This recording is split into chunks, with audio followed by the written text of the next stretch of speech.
Okay, class, good morning. Pakipasa ang assignment. Jenny, pakikolekta ng mga assignment ng mga kaklase mo, okay? Sir, ako na po Teka, si magkokolekta. Jenny ka ba? Sabi ko si Jenny, di ba? Hindi, okay lang po, sir. Kailan pa naging Jenny ang Borloloy? Napakalayo. Kaya ko naman po, sir, eh. Ay, ang kulit. Di ba ikaw yung sip-sip sa klase?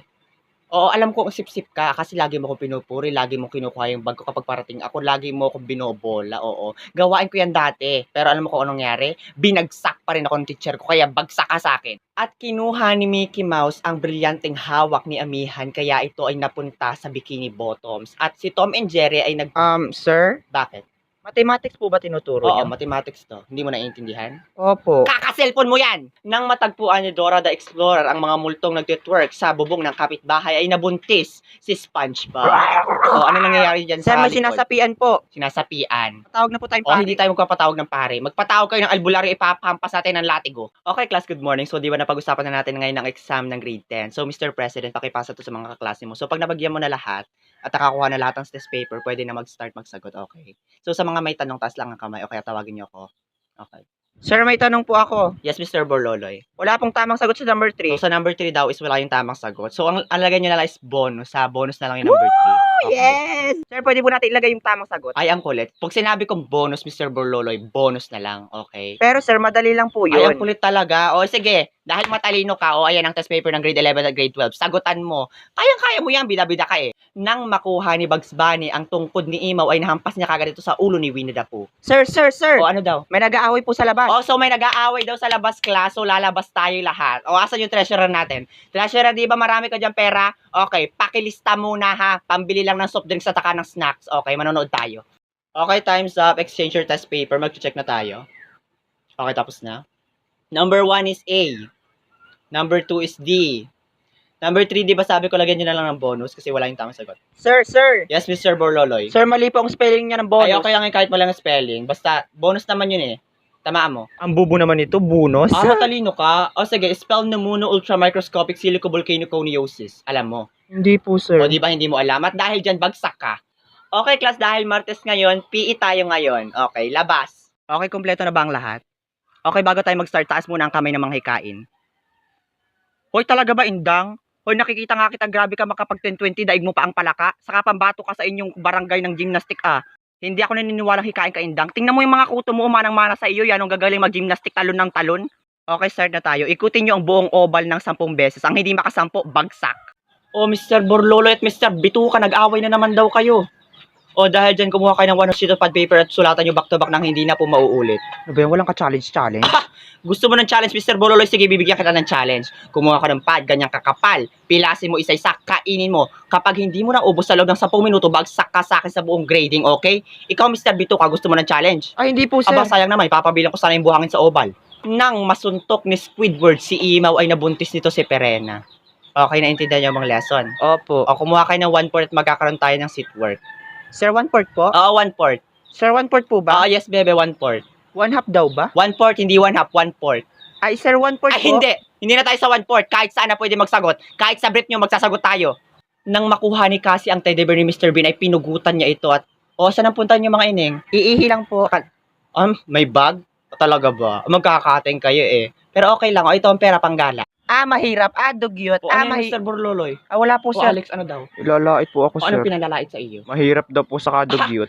Talaga ba mahirap, Mr. Borloloy? Tingnan mo nga yung sapatos mo, nakanganga, dinaig pa ang Jurassic Park sa sobrang gutom. Saka kung makadugyot ka, tingnan mo yung batok mo, hindi mo makuskus-kuskus, dinaig pa ang solar eclipse sa sobrang itim.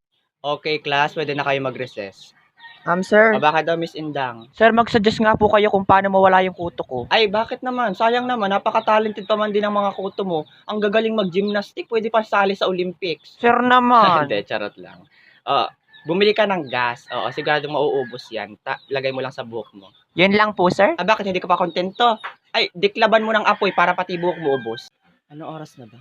Ay, mag-start na pala yung klase ko. Mr. Borloloy, ba't nasa labas ka pa? Ay, akin na po yan dala niya, sir. Ay, hindi, okay lang. Kaya ko to. Magaan naman. Ay, hindi po, sir, akin na. Okay nga lang. Ay, sir, alam ko pong nahirapan kayo, akin na po. Bibitawan mo o ibabagsak kita. Ay, si sir naman, joke lang eh. Napakagaan ito, tapos kukunin mo pa. Saka, napakalapit lang ng room, oh. Ano ako, baldado? Nang gigigil ako sa'yo, pumasok ka nga doon. Okay, class, dahil Martes ngayon, PE tayo ngayon. Sir, maulan po. Bakit? Bawal mag-PE habang naulan? Labas. Okay, nandito na ba lahat sa ilog? Opo, O sir. dahil baha sa ilog, manghuhuli tayo ng palakang kabakab. Yung palakang kinakain, oo. Tapos iihaw nyo. Tapos kakainin nyo, yun ang inyong hapunan, okay? Ang mag-inarte, ibabagsak ko talaga. Huwag kayong maarte dyan. Kami nga, nahuhuli dati kami sa palayan ng mga ganyan-ganyan. Ang gigigil ako sa inyo. Sir, Oh, yes, Miss Indang. hindi po ako sanay kumain yan. Ay, kailangang masanay ka. Kung hindi ka masanay, ibabagsak talaga kita. Nanggigigil ako sa'yo, pati sa mga kuto mong nagtatalunan. And this is our report. Thank you, sir. Okay, good job. Okay, sinong gusto magtanong sa nag-report? Sir, Yes, Mr. Borloloy. ang tatanungin ko po ay si Alex. Teka, How bakit do siya ang tatanungin mo? Tagahawak lang siya ng tarpaulin. Bakit siya ang tatanungin mo? Yun nga po, sir, pabigat, saka walang ambag. Anong walang ambag? Anong pabigat? Tagahawak ng tarpaulin, 30 minutes siyang naghahawak ng tarpaulin. Nakakangawit kaya yun, saka nakakangalay, oh. Ambag na rin yun. Pero hindi po siya nag-report. Ay, sige, ikaw na lang tatanungin ko. Saan napunta ang 15 billion sa PhilHealth? O, di ba, hindi mo alam dahil dyan bagsak ka? O, Ma'am Corimao, bakit niyo po ako pinatawag? Nawa niyang estudyante mo yung estudyante ko. Ah, bebe, totoo ba yun? Sir, hindi po. Hindi naman po pala. Sa kakilala ko po itong batang to, napakabait po nito, saka hindi po siya nagsisinungaling. Ay, tingnan mo yung ginawa niya sa estudyante ko, Huh? binangasan. Ay, ganyan naman po talagang itsura niyang estudyante niyo eh. Saka parang pamilyar yung mukha mo. Sino ba ang nanay nito? Ako ang nanay niyan. Ay, kaya may pinagmanahan naman pala, pareho mukhang nabangasan. Okay, good morning class. Dahil next week na ang inyong exam, bago yun magtatanong muna ako. Kapag nasagot nyo ito ng tama at gustong sagot talaga na ay sagot nyo, pasado na kayo lahat sa exam, okay? Yes, sir. Okay. Kung ang Tagalog dito ay hinlalaki, at ito naman ang hintuturo, ito naman ang hinliliit, at ito ang palasinsingan. Anong tawag dito sa Tagalog? Sir, Yes, Mr. Borloloy. himpapakyo po. Tagalog nga, di ba? Ay, kung ipakyo ko kaya sa iyo. Sir, Yes, Miss Indang. hindudukit po. Ay, kung ipandukit ko kaya ito ng kulangot mo. Wrong. Sir, Yes, Miss Betty. himpapawid. Napakalayo ng sagot mo. Palamunin ka na nga lang sa inyo. Logrob. Yes, Mr. Logan. Himpipinger. Tuloy mo yan. Sabi Tagalog. Ano, walang makasagot ng tama? Sir, O, ikaw ulit, Mr. Borloloy. hinsusungkit po. Naku, dapat pinutok ka na lang sa kumot. Wrong. Naku, walang nakasagot ng tama. O dahil dyan, mag-exam kayo lahat, ha? Sir, ano po yung tamang sagot? Ah, wag na. Wag nyo nang alamin. Bilis na, Hindi sir. naman mahalaga yun. Ano nga po, sir? Ah, sige. Wait lang. Hey, Google, what is Tagalog of Buisit ka, hindi mo rin naman pala alam. Okay, good morning class. So ngayong araw ang pag-aaralan natin ay ang bansang Japan. Trivia muna tayo. Alam nyo ba na ang mga taong nakatira sa Japan ay mga Japanese? Alam kong hindi nyo yun alam kasi mga bobo ka. So kaya mutahain ang pusa ni Alfonso is dahil may sakit itong UTI at Uy, Hoy boys at tayo. the back, mag-iingay na lang kayo, hindi kayo makikinig. Alam mo sa ilang taon kung pagtuturo kayo ang pinakamaingay na na-handle ko. Di ba kakagraduate nyo lang po? Ay, oo nga, no. Di sa future kong matuturuan, sigurado ako kayo ang pinakamaingay na na-handle ko. No, paano mo nasabi? Tumahimik ka nga kanina ka pa, napaka-pa-epal nito. Sinabi kaya yan sa amin ng teacher ko dati. So, asan na tayo? Alam niyo ba na hindi niyo alam ang mga sakripisyo ko na ginagawa na. O, akala niyo mag-walkout ako. Ano ako, tanga? Di kapag nag-walkout ako, lalo kayo nag-ingay. Kumuha na lang kayo ng 1 sheet of paper, gumawa kayo ng essay. Kailangan 1,000 sentences o kapag hindi niyo napagkasya yung 1,000 sentences dun sa isang one whole, ibabagsak ko kayo sa mathematics. Okay, class dismiss. O, Mr. Borlolo, ano yan? Bakit tinatali mo yung bag ni Jenny? Ay, kung liig mo kaya ang itali ko dyan.